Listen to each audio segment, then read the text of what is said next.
From the TommyMedia.com newsroom, I'm Carly Samuelson.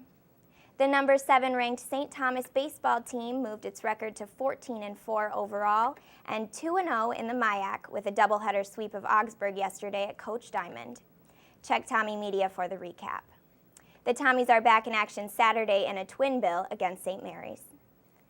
The top-ranked St. Thomas men's club lacrosse team plays host tonight to Carleton College and third-ranked St. John Saturday night in 2 pivotal division battles.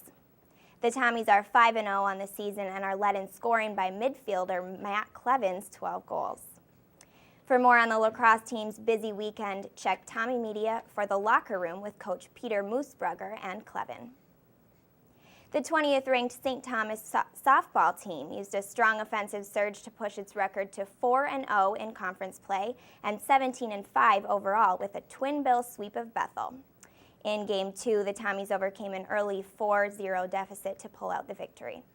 St. Thomas returns to the softball diamond Saturday as it hosts St. Olaf in doubleheader action from the South Campus athletic fields.